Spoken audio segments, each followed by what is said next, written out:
আসসালামু আলাইকুম। Welcome to my channel. আশা করি তোমরা সবাই ভালো আছো। আলহামদুলিল্লাহ তোমাদের দোয়া এবং ভালোবাসায় আমিও অনেক ভালো আছি, সুস্থ আছি আলহামদুলিল্লাহ। তো আজকে আমি চলে আসলাম মেলায়। আমার মতো কে কে মেলায় ঘুরতে পছন্দ করো অবশ্যই কমেন্ট করবে।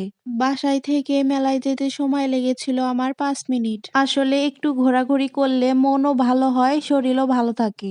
এই মেলাতে প্রায় অনেক ধরনের দোকানপাট ছিল, তো দেখতে ভালোই লাগছিল। সুন্দর সুন্দর কসমেটিক ছিল। শোনো শোনো, তোমাদের একটা কথা বলতে আমি ভুলেই গেছি। আজকে আমি শুধু মেলায় গেছি আচার খাওয়ার জন্য, তো আচার আমার খুব পছন্দ।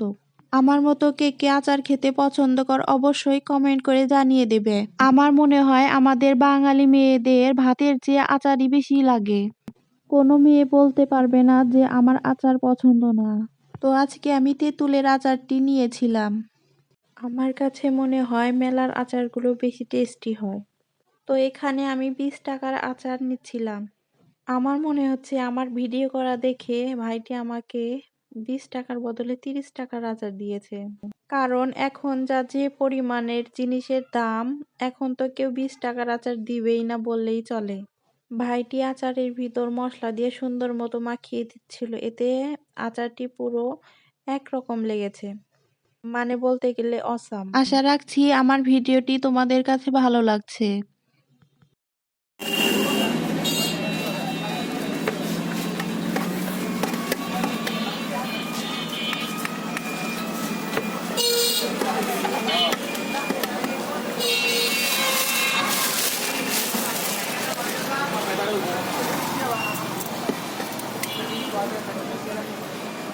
তিরিশটা প্লেট কয়টা খায়?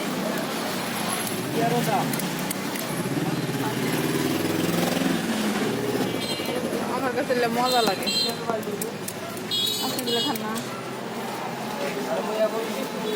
আগে খাইতে পারি না, শিখছি।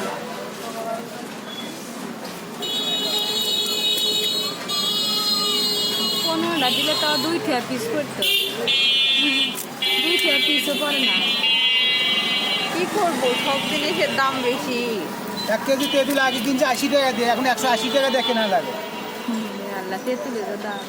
খালি তেঁতুল আমাদের দেশি তেঁতুল হলো 300 টাকা কেজি। এটা বাইরের তেঁতুল 200 টাকা কেজি। হালকা টক দিয়ে ভরে দিল। শীতল আমি বলতাম না, টক আলাদা দেয়। যাই যেটা খাইছে তাই সেটা, এটা তো আলাদা দেওয়ার।